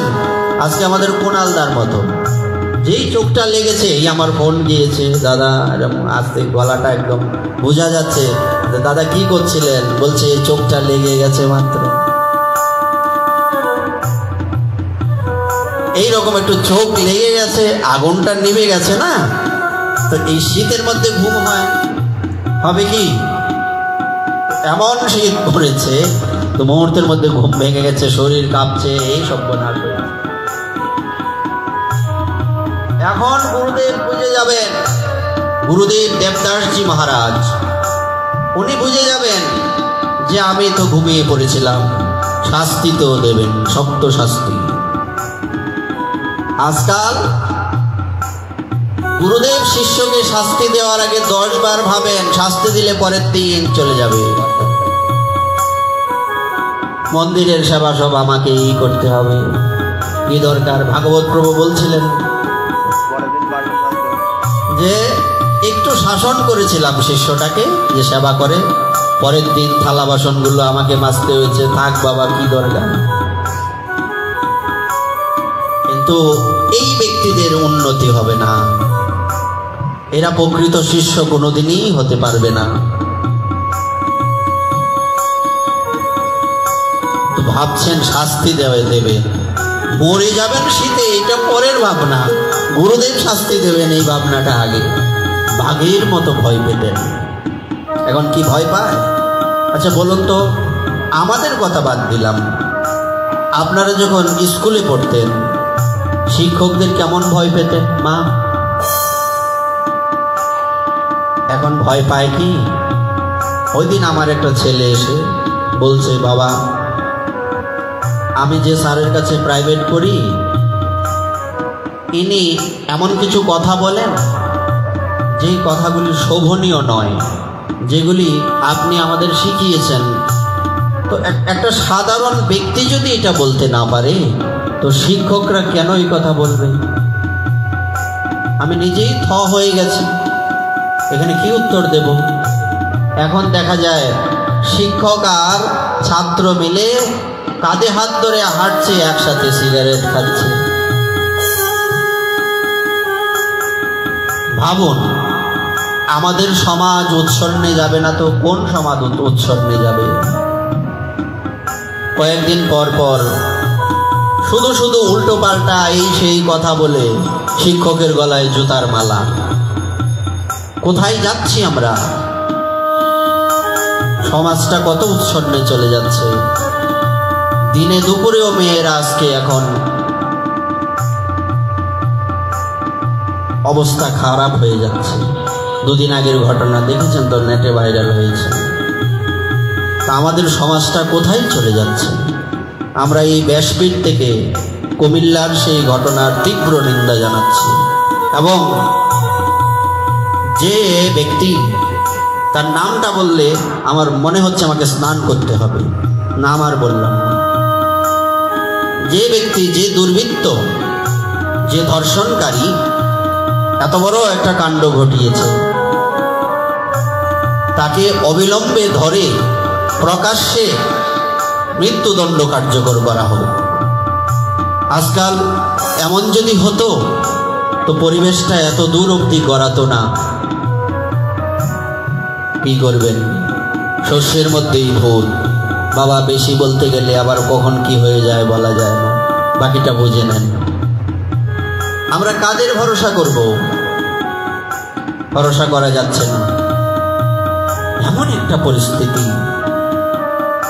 তো শিক্ষকদের সম্মান নাই, মায়েদের সম্মান নাই, আর মায়েরা তো বেশিরভাগ দেখা যায় শরীর একদম দেখিয়েই হেঁটে চলে বেড়ায় রাস্তাঘাটে। এইগুলি কি আমাদের সমাজ শিক্ষা দেয়, শাস্ত্র শিক্ষা দেয়? সবাইকেই আমাদের সাবধানে থাকতে হবে। মা বোনেরা বেশি সাবধান। মা বোন কি কা কথা, আমাদের কারো কি কোনো এখন কি বলে সেন্টার আছে? কিছুই তো নাই। কাকে কখন নিয়ে মেরে ফেলে দেবে বলা যাচ্ছে না। মৃত্যু এমনিতেও যারা সাধু তাদের এই মৃত্যু ভয় থাকে না, যারা মানুষ মাথায় ঘিলু আছে মৃত্যু ভয় থাকে না। এমনিতেই তো হাতের মধ্যে নিয়েই ঘুরি, কখন মারা যায় ঠিক নাই। কিন্তু এখনো ভয় পাওয়া যাবে না, কিন্তু সাবধানে থাকা উচিত। একটু সাবধানে থাকবেন। যেটা বলছিলাম, ফিরে আসি পিছনে। মরে যাবেন ভাবছেন না, আগে ভাবছেন গুরুদেব শাস্তি দেবেন। আবার ভাবছেন তো যদি গুরুদেবের কাছে না যায় মরেও তো যাব, তাই সামনে পাশেই এক জায়গায় গুরুদেব ভজন করছেন, একটু পাশাপাশি, বেশি দূরত্ব নয়। পাহাড়ি অঞ্চল থেকে পাহাড়িদের বাড়ি থেকে যে আগুন নিয়ে আসবেন এরকম পরিস্থিতি এখন আর নেই, এত রাত্রি হয়ে গেছে। সাপদ সংকুল এরিয়া। উনি তখন কি করলেন, অপরাধীর মতো সামনে গিয়ে বলেছেন, গুরুজি গুরুজি। গুরুদেবের মুখের থেকে কর্কশ শব্দ, এই কি হয়েছে? চিৎকার চেঁচিয়ে উঠেছেন, কি হয়েছে? কে? এই চিৎকার দিয়ে উঠেছেন, শরীর হাত পা এমনিতেও কাঁপছে, কাঁপুনি বেড়ে গেল। কে? বলছে গুরুদেব, আমি রামদাস। তো তুমি যাচ্ছ কেন? তোমার না এখানে আসনে বসে থাকার কথা, আসন ছেড়ে উঠলে কেন? যে অসাবধান বশত মুখ বন্ধ হয়ে আসছে, কিন্তু কথা বলা যাচ্ছে না ভয়ে, অসাবধান বশত আমার ধ্বনির আগুনটা নিভে গেছে। এই কথা বলেছেন না, প্রমাদ হয়েছে। তো কি আছে? বলছে গুরুদেব, যদি একটু আগুন দিতেন। বলছে এখানে 1 ঘন্টা দাঁড়িয়ে থাকো, তারপরে কথা হবে। কিছু করার নেই, গুরুদেবের আদেশ, দাঁড়িয়ে আছেন। 1 ঘন্টা দাঁড়ালে নিশ্চিত মরবে, কাঠ হয়ে যাবে মরে, তাতে কোনো সন্দেহ নেই। গুরুদেব 2-1 মিনিট পরেই কি করোনার উদ্রেক হয়েছে, কাঠটা দিয়েছেন ছুড়ে, যা। আবার গিয়ে ধ্বনি প্রজ্বলিত হলো। সংকল্প করে নিয়েছেন, না না আর করা যাবে না। জীবনে আর কোনোদিন ঘুম আসেনি আসনে বসে, দিনের পর দিন চলে গেছে। একদিন গুরুদেব বলছেন, রামদাস তুমি এখানে বসে ভজন করো, চতুর্দিকে আগুন অগ্নিকুণ্ড প্রজ্বলিত, এখান থেকে উঠবে না। আমি আসবো বলবো, তারপর উঠবে। কয়েকদিন চলে গেছে, গুরুদেব আসেন। 8 দিন চলে গেছে, 8 দিন বসে আছেন। ভগবান কোনো মামার বাড়ির আবদার নয়। এই কলিযুগে ভগবান যদিও এত সহজ করে দিয়েছেন আমাদের ভজনটা, কিন্তু এতটাও সহজ মনে করা উচিত নয়। যে ঘটনা বলছি এটা কলিযুগেরই ঘটনা, শতাব্দী পার হয়নি, অর্ধ শতাব্দী হয়েছে, এই সময়কার কথা বলছি। ভাবুন তো, এইভাবেই শিষ্যকে গুরুদেব তৈরি করছেন। দেবদাসজি মহারাজ গুরুদেব। রামদাস বলেছি, তেমন একটা চিনতে পারছেন না। যদি পুরো নামটা বলি ভালোই চিনবেন। উনি হচ্ছেন রামদাস কাটিয়া বাবা। তো ইনি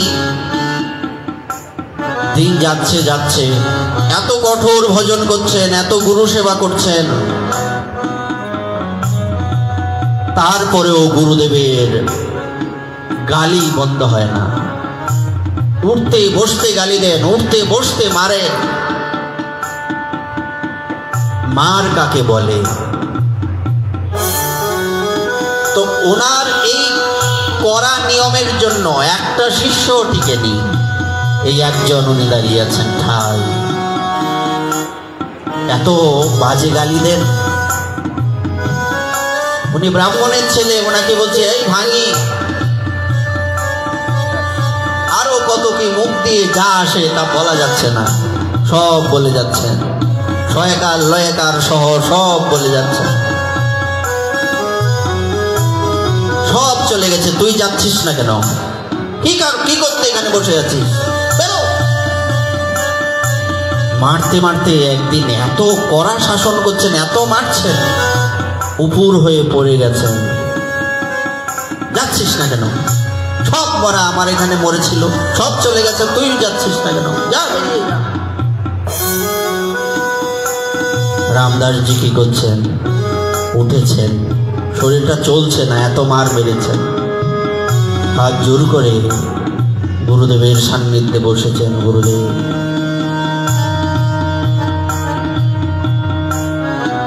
সংসার, বাড়ি ঘর সব ছেড়ে আপনার চরণে এসেছি। আপনি বলছেন যাচ্ছি না কেন? কেন? গুরুদেব, আপনার এখানে এসছি, আপনি মারলে মারতে পারেন, তাড়লে তাড়তে পারেন, কোথাও আর আপনার যদি আদেশ হয় চলে যাওয়া, যেতে তো পারবো না, গেলেও বেঁচে থাকতে পারি। গুরুদেব একটা কাটারি এনে হাতে দিয়েছে, এর থেকে ভালো আমার গলাটা কেটে দেয়, সমস্যাই রইল না, সমস্যাটা চলে। আমাকে আপনার চরণ ছেড়ে যেতে বলবেন না। এমন গুরু ভক্তি না হলে কেউ ভগবান পাবে?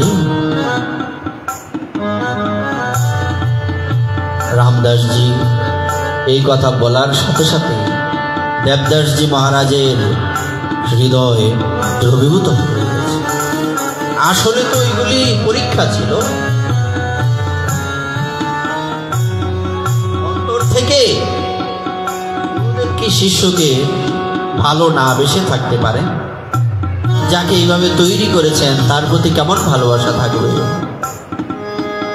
রামদাস, তোমার ভজন আজকে কমপ্লিট হয়েছে, তুমি আমার সমস্ত পরীক্ষায় উত্তীর্ণ হয়েছ, যাও। আমি তোমাকে আজকে আশীর্বাদ করলাম, অতি সত্বর তোমার ভগবত দর্শন হবে। বলো সদ্গুরুদেব ভগবান কি।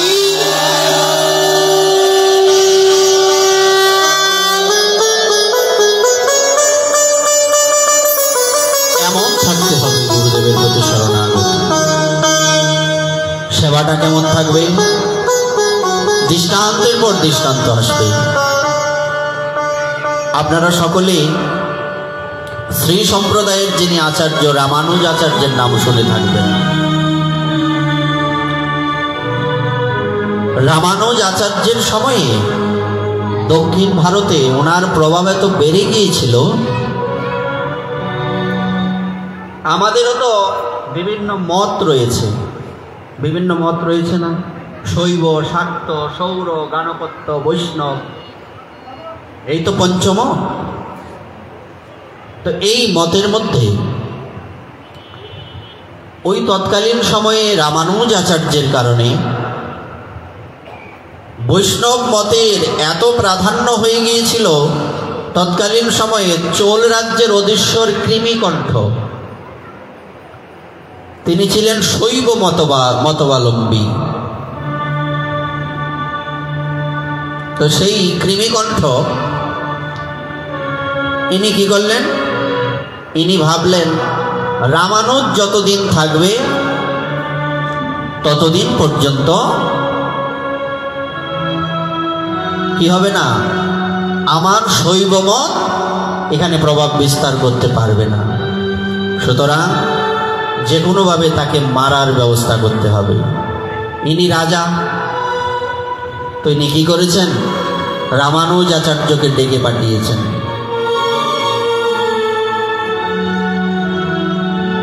তো সমস্ত ভক্তরা বলছেন গুরুদেব আপনি যাবেন না। কেন? কারণ আমরা ভালোই বুঝতে পেরেছি ইনি আপনাকে মৃত্যুদণ্ড দেবেন, যাওয়া উচিত হবে না। তো রাজা ডেকেছেন, যেতে তো হয়, যাওয়া উচিত। বলছে না, আপনি যাবেন না। কি করা যায়? রামানুজ আচার্যের ভাগিনেও এবং শিষ্য কুরেশ এসে বলছেন গুরুদেব আমাকে আদেশ করুন। তোমাকে কি আদেশ করব? না, আমাকে এই আদেশ করুন, আমি ওখানে আপনার হয়ে যাব। আপনাকে তো এ চেনে না, শুধু আপনার নাম শুনেছে। আপনার যে পোশাকটা সেটা আমাকে দিয়ে দিন, আমি ওই পোশাকে সজ্জিত হয়ে ওখানে চলে যাব। বলছি তোমার কি মাথা খারাপ হয়েছে? আমি গুরুদেব মানে কি? পিতা না? আমি নিজেকে বাঁচাতে তোমাকে ওখানে ছেড়ে দেব? এটা কেমন কথা হলো? সব ভক্তরা বলছেন গুরুদেব এখন এটাই করতে হবে, আপনি এটা মেনে নিন, আপনি মেনে নিন। অগত্যা উনি রাজি হলেন। আর ওনাকে বলা হলো আপনি এক কাজ করুন, আপনি কিছুদিনের জন্য কোথাও গা ঢাকা দিন। উনি চলে গেলেন। কুরেশ কি করলেন? গুরুদেবের সাজে সজ্জিত হয়ে। আর কুরেশ দেখতে অনেকটা রামানুজাচার্যের মতোই ছিলেন। তো উনি কি করলেন? গুরুদেবের সাজে সজ্জিত হয়ে সেই চোল রাজার কাছে উপস্থিত হলেন। তখন সেই রাজা বলছেন যে এর অপরাধের একটাই শাস্তি, মৃত্যুদণ্ড। কিন্তু এক সময় সে আমার বোনের জীবন বাঁচিয়েছিল, সুতরাং আমি তাকে মৃত্যুদণ্ড দেব না, কিন্তু তাকে ছাড়াও যাবে না, এর দুটো চোখ অন্ধ করে দেওয়া হোক। কথার পালন করা হলো। কুরেশের দুটো চোখ অন্ধ হয়ে গেল। কুরেশ মনে মনে ভাবছেন গুরুদেব ভালোই হয়েছে, এমনিতেও তো এই চোখ জগতের বিষয় দেখে, ভগবানকে দেখে না।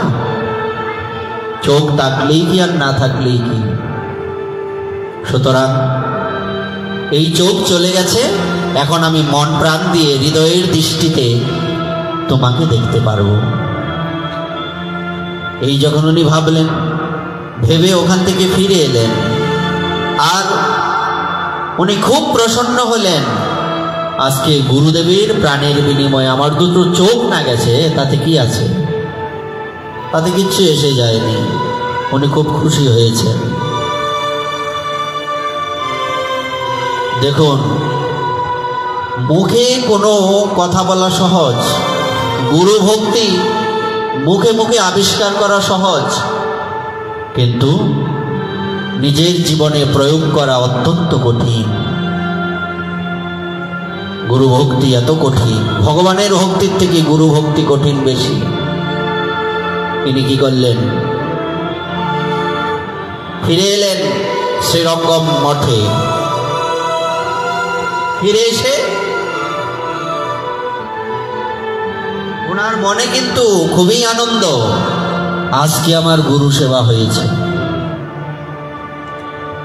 এটা হলো প্রকৃত গুরু সেবা। আচ্ছা বলুন তো, এর থেকে বড় গুরু সেবা হয়? নিজের চোখের বিনিময়ে গুরুদেবকে বাঁচানো। পুরো অঞ্চল, পুরো ভারতবর্ষের যিনি প্রতিকৃত, ইনাকে রক্ষা করা, দুটো চোখের বিনিময়ে একজন সনাতন ধর্মের আচার্যকে আমি বাঁচিয়ে দিলাম। এটা আমার কত বড় সেবা হয়ে গেল। গুরুদেব বড় দুঃখ পেলেন।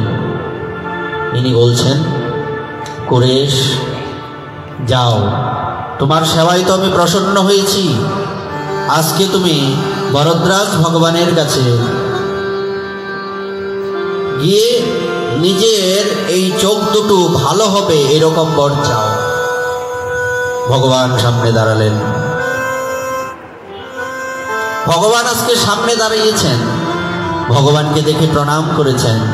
কি বর চাও, কি বর চাও কুরেশ? বলছে, প্রভু যারা আমার চোখ অন্ধ করেছে তাদের যেন ভালো হয়। আহা,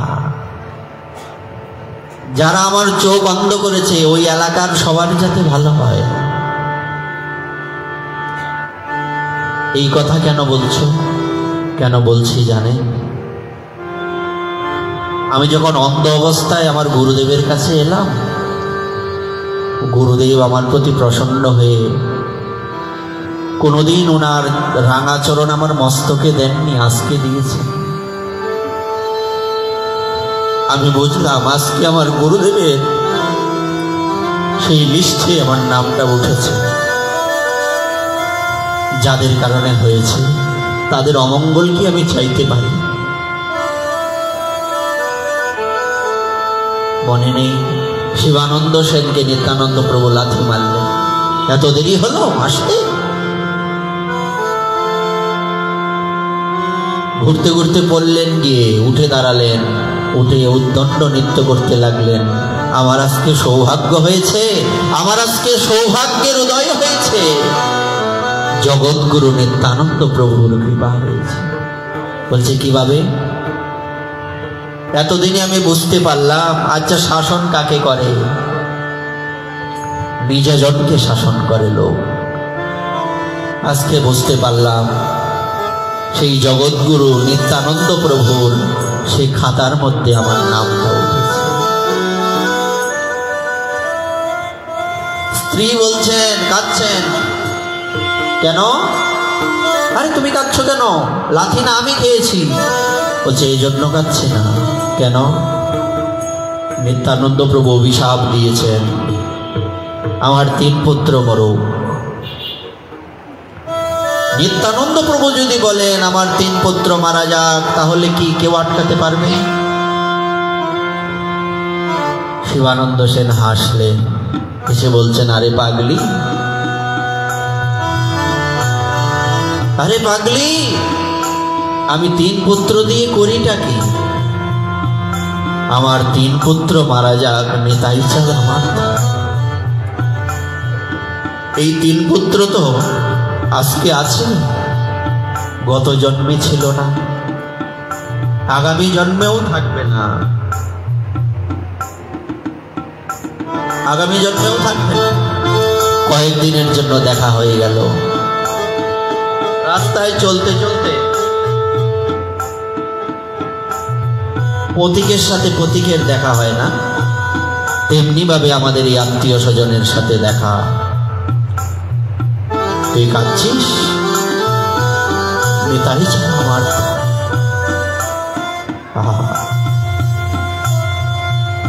যদি আমার কেউ থেকে থাকে তিনি নিতাই চাঁদ। তেমনি কুরেশ ভগবানের সামনে দাঁড়িয়ে বলছেন, প্রভু আপনি বলুন, আমি কি আমার মঙ্গল আর কি চাইব? চোখ গেছে গেছে, কি আছে, জীবনটাও যেত তাও হতো, এটা তো বড় বিষয় নয়। ভগবান তথাস্তু বলে চলে গেলেন। গুরুদেব বলছেন, কুরেশ তুমি বড় গুরু সেবক হয়েছ না? সেবার অর্থ কি? যার সেবা করব তিনি যাতে সন্তুষ্ট থাকেন। কুরেশ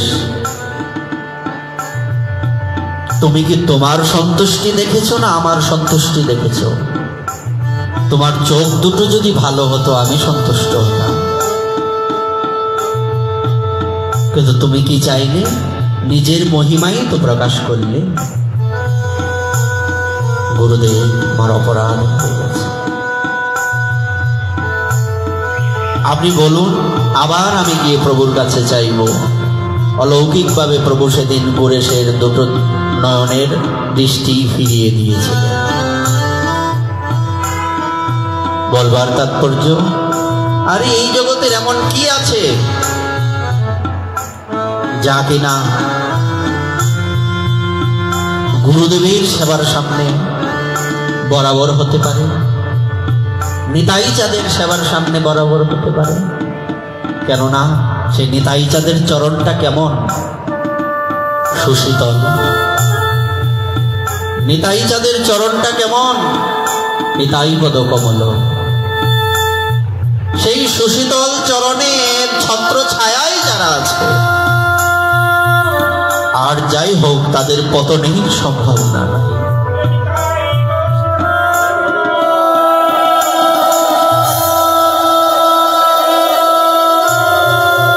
পরম দয়াল প্রেম দাতা শ্রী নিতাই চাঁদ কি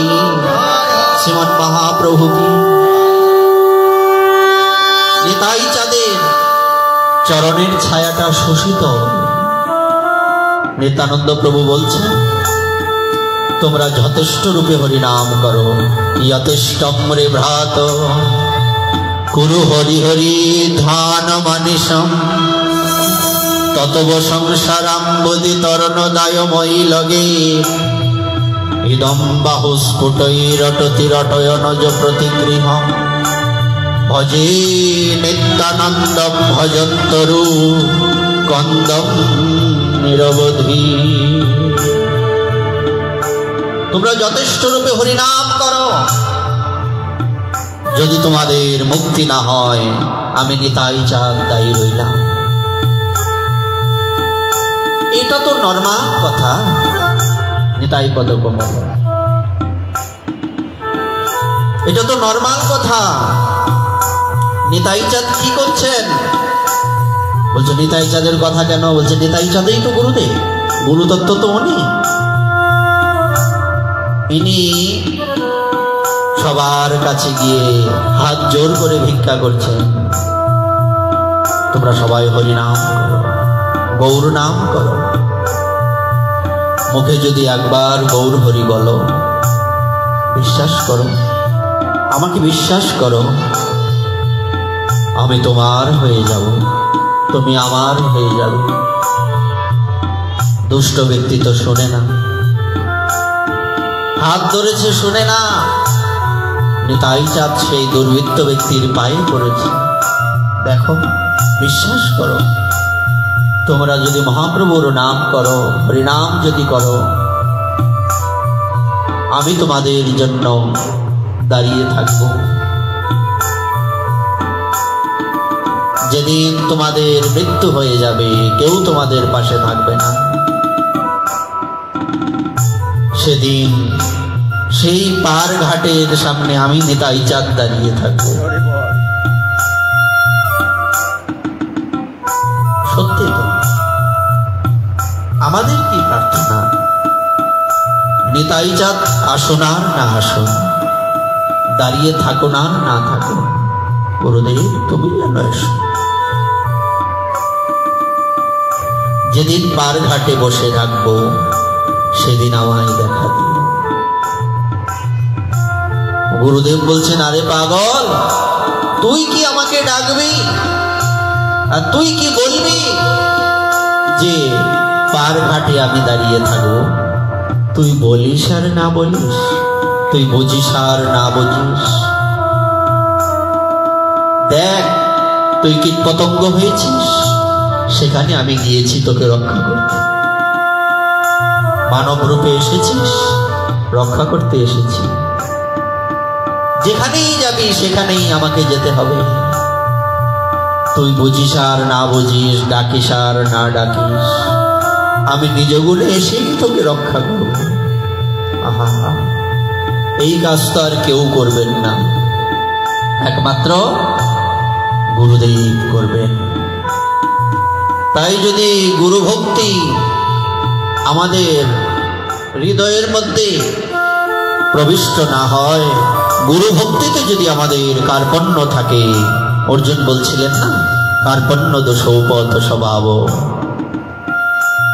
কার্পণ্য দোষে আমি দুষ্ট হয়ে গেছি। হে কানাই, হে করুণা নিধান, তুমি কৃপা করে আমার এই কার্পণ্য দোষ থেকে আমাকে মুক্ত করে দিয়ে তোমার চরণে ঠাঁই দিয়ে দাও। তাই এই গুরুদেবের চরণ, নিতাই চাঁদের চরণ হচ্ছে কোটি চন্দ্র সুশীতল। সামান্য বিষয় নয়, সব হারিয়ে যাক, সব ছুটে পালিয়ে যাক, গুরুদেবের চরণ, নিতাই চাঁদের চরণ যাতে আমার থাকে। নিতাই পদ কমল কোটি চন্দ্র সুশীতল, যে ছায়ায় জগত জুড়ায়। হেন নিতাই বিনে ভাই রাধাকৃষ্ণ পাইতে নাই, ধীর করি ধর নিতাইয়ের পায়। যেমন করে অর্জুন ধরেছিলেন, যেমন করে রত্নাকর দস্যু ধরেছিলেন, গুরুদেবের চরণ চাপড়ে জপটে ধরেছেন, আর ছাড়ছি না, যা হয়ে গেছে হয়ে গেছে, এতদিন এই চরণ না ধরেই তো দুর্গতি, আজকে যখন ধরেছি হে গুরুদেব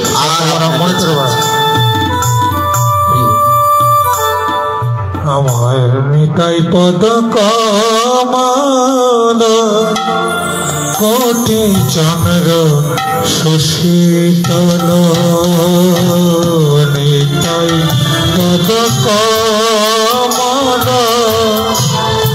কোটি চন্দ্র সুশীতল যে ছায়া জগত জুড়া যে ছায়াতে জগত জুড়া আমার হৃদয় পদ কমল কোটি চন্দ্র সুশীতল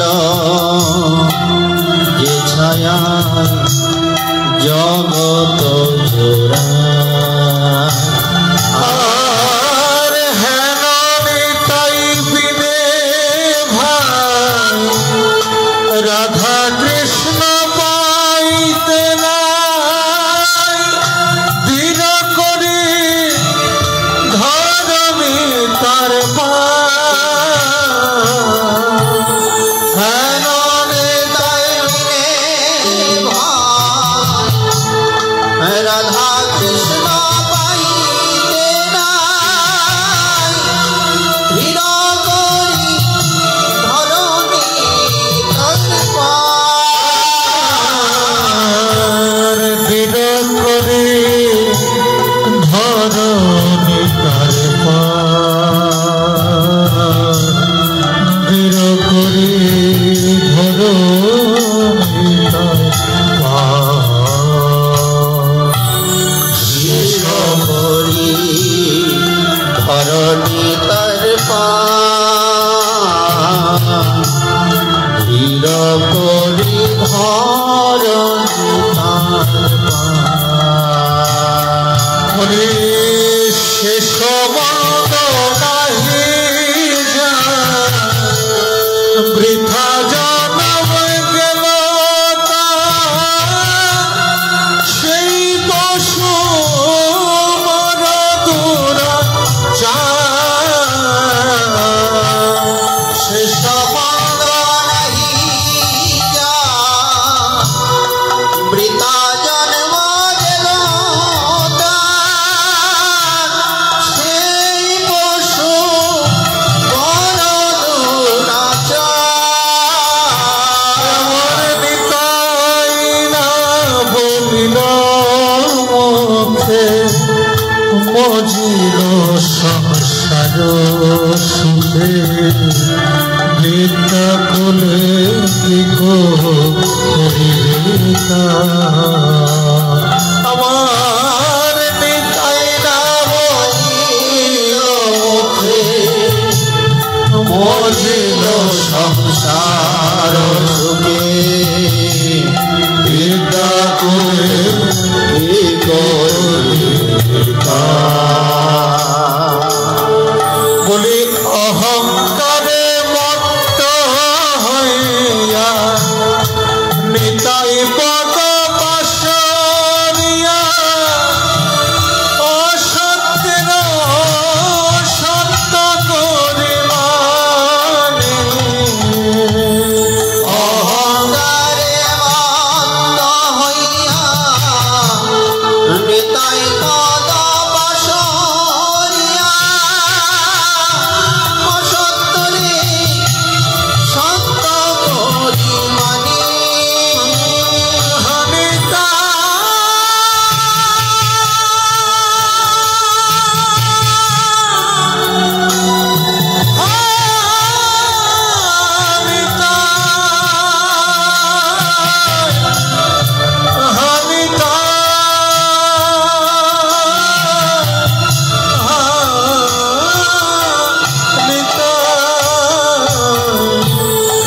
অহংকারে মত্ত হইয়া নিতাই পদ পাশরিয়া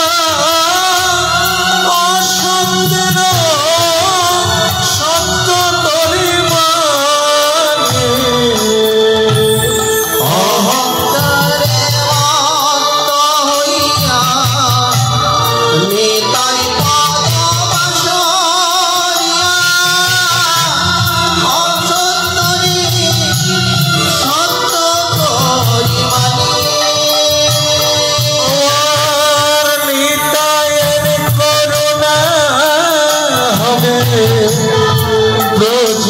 রাধা কৃষ্ণ পাবে তাই ধরণী তার চরণ আমার নিতায়ের করুণা ব্রজে রাধা কৃষ্ণ পাবে ধরণী তার চরণ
নরোত্তম বড় দুঃখী আমার নিতাই মনে কর সুখী নরোত্তম বড় দুঃখী নিতাই মনে কর সুখী আমার দাসের দাস দুঃখী নিতাই মনে কর সুখী দাসের দাস দুঃখী নিতাই মনে কর সুখী রাঘব রামা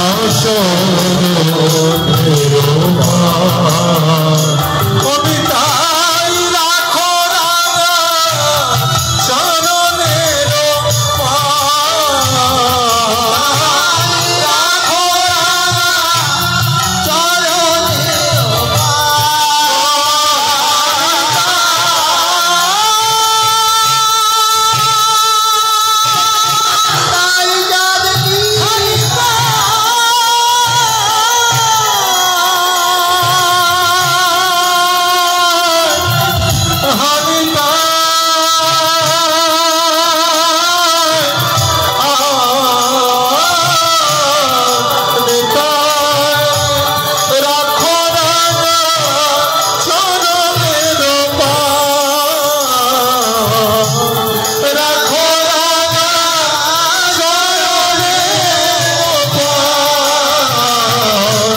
রাখো রাঙা চরণের আর রাখো রাঙা চরণের बोलो प्रेम दाता निताय चाँद की जगत गुरु नित्यानंद प्रभु की जय जय श्री राम। আর এদিকে কি হলো? এদিকে যে কৃমিকণ্ঠ চোল রাজা কুরেশকে 2 চোখ অন্ধ হওয়ার দণ্ড দিয়েছিল, কিছুদিনের মধ্যেই এক দুরারোগ্য রোগে আক্রান্ত হয়ে তার মৃত্যু হয়ে গেল। এটা কিসের ফল? বৈষ্ণব অপরাধের ফল। বৈষ্ণব তত্ত্ব গুরু তত্ত্ব এক তত্ত্ব, আলাদা তো নয়। এই বৈষ্ণব অপরাধের ফল ভাগবত বললেন, আয়ু শ্রিয়ম যশো ধর্ম লোকানাশিষয়েব চ অন্তে শ্রেয়ামসি সর্বাণি পুংস মহতৈর্ক্রম। পরীক্ষিত, যে ব্যক্তি মহতের চরণে অপরাধ করে, মহৎকে অতিক্রম করে, সেই ব্যক্তির কি হয়? সেই ব্যক্তির আয়ু নষ্ট হয়, সৌন্দর্য নষ্ট হয়, যশ নষ্ট হয়, ধর্ম নষ্ট হয়। সমস্ত মাতা পিতা সহ যারা রয়েছেন, জ্যেষ্ঠগণ যে আশীর্বাদ করেছেন, সেই আশীর্বাদের ফল নষ্ট হয়। লোকানাশিস হয়ে বছর তার কিছুই থাকে না, তার বৈষয়িক সুখ সব সম্ভোগ যা কিছু আছে সব নষ্ট হয়ে যায়। তাই আমরা যাতে কখনোই বৈষ্ণব অপরাধ না করি, একটু এটা বলে বিশ্রাম দিয়ে দেব। 6 প্রকার বৈষ্ণব অপরাধ আমাদের শাস্ত্রে রয়েছে। স্কন্দ পুরাণ বলছেন, হন্তি নিন্দতি বৈদেষ্টি বৈষ্ণবান্নভিনন্দতি ক্রুদ্ধতে অতি ন হর্ষং দর্শনে পতনানিশ। 6 প্রকার বৈষ্ণব অপরাধ, এগুলি একটু মনে রাখা উচিত। বলছে হন্তি, যদি ভক্তকে কেউ হত্যা করে, নিন্দন্তি, যে ভক্তকে নিন্দা করে, দেশটি, বলছে যে ভক্তকে দেশ করে, বিদ্বেষ করে, শত্রু ভাবে। তারপর বলছে যে বৈষ্ণবকে দর্শন করে অভিনন্দন না করে এবং পূজা না করে, যে বৈষ্ণবের প্রতি ক্রোধ করে, যে বৈষ্ণব দর্শনে আনন্দ প্রকাশ করে না, তাদের পতন অনিবার্য। এই 6 প্রকার বৈষ্ণব অপরাধ যাতে আমরা না করি। প্রথমে বৈষ্ণব দর্শন করলেই হর্ষ প্রকাশ করতে হবে। কেন? যদি হর্ষ প্রকাশ না করা হয় তাহলে বৈষ্ণব বুঝবেন যে আমি এসে মনে হয় তার কোনো ক্ষতি করে দিয়েছি, মনে হয় আমি ভুল সময় ভুল জায়গায় এসে গেছি, ওহো আমার আশা ঠিক হয়নি। বৈষ্ণব তো অপরাধ নেবেন না, কিন্তু বৈষ্ণবের চরণধুলি আপনাকে আমাকে ক্ষমা করবেন না। তারপর কি বলছে? হত্যা করা তো পরের কথা, বৈষ্ণবের নিন্দাও করা যাবে না। বৈষ্ণব কেন, কারোরই নিন্দা করা যাবে না। নিন্দা কারা করে? নিন্দা তো তারাই করে যারা দুর্গন্ধযুক্ত ব্যক্তি। এরকম বিভিন্ন ময়লা আবর্জনা খুঁচিয়ে বের করার স্বভাব কার? এগুলি তো ময়লা আবর্জনা, ময়লা আবর্জনা না। কারো মন্দ কিছু কি ভালো? তা আমি এটা প্রকাশ করছি, মানে ময়লা আবর্জনা খুঁচিয়ে দুর্গন্ধ বের করছি। কে কি করলো, কে কি না করলো, এটা দেখার বিষয় নয়। তার কর্মের ফল সে ভোগ করবে, কিন্তু আমি কারো নিন্দা করব না। বৈষ্ণব তো পরের কথা, কোনো সাধারণ মানুষেরও নিন্দা করব না। যদি নিন্দা করা হয় তাহলে কি হবে? বলছে আপনি যতই ভজন করবেন সমস্ত ভজনের ফল তার কাছে চলে যাবে। বলো রাধা রানী কি, বৃন্দাবন বিহারী লাল। তাই আমরা বৈষ্ণবের চরণে আরতি জানাই, হে বৈষ্ণব ঠাকুর, হে বৈষ্ণবগণ, আমাদের কারো যাতে অপরাধ না হয়। যদি অপরাধ ভুলে হয়েও যায়, সেই অপরাধের থেকে আপনি ক্ষমা করে দেবেন। তাই মহাজন কি বলছেন, ঠাকুর মহাশয় কি প্রার্থনা করছেন? এই প্রার্থনার সাথে সাথে আমাদের এই আজকের ভাগবতীয় কথার বিশ্রাম। আগামীকালকে আমরা পরবর্তী অংশ আস্বাদন করব। সকলের চরণে প্রণাম। এখানে ঠাকুর মহাশয়ের সেই বৈষ্ণবের প্রার্থনাটা হবে, তারপরে অন্তকীর্তন, তারপর প্রসাদ। নিতাই গৌর হরি বল।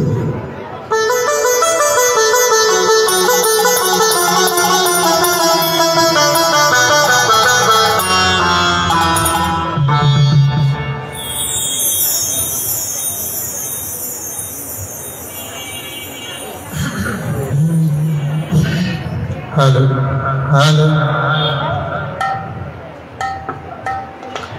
হ্যালো,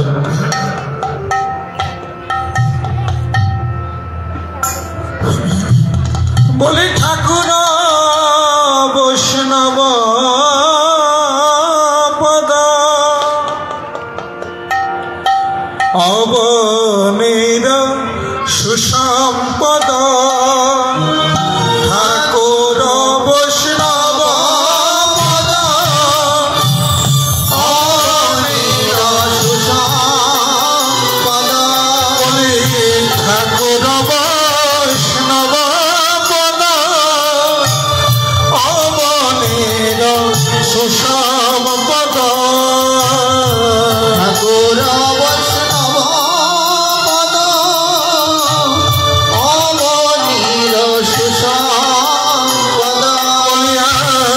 শোনো ভাই হইয়া এক মন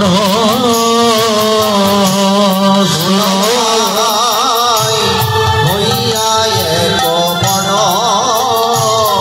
বলে আশ্রয় লইয়া ভজে তারে কৃষ্ণ নাহিতে যে আশ্রয় লইয়া ভজে তারে কৃষ্ণ নাহিতে আর সব মনে অকারণ আর সব মরে অকারণ বলে বৈষ্ণব চরণ মস্তকে ভূষণ মেনু বৈষ্ণব চরণ মস্তকে ভূষণ বলে আর নাহে ভূষণের অন্ত আরে নাহি ভূষণের অন্ত আর বৈষ্ণব চরণ জল প্রেম ভক্তি দিতে বল বৈষ্ণব চরণ জল হরিবল হরিবল ভক্তি দিতে বলা সে সব আর কেহ নহে বল আর কেহ নহে বলবন্ত। আর তীর্থ জল এ ত্রিভুবনে লিখিয়াছে পুরাণে তীর্থ জল পবিত্র মনে লিখিয়াছে পুরাণে। বলি সে সব ভক্তি প্রবঞ্চন সে সব ভক্তির প্রবঞ্চন। বলে বৈষ্ণবের পাদ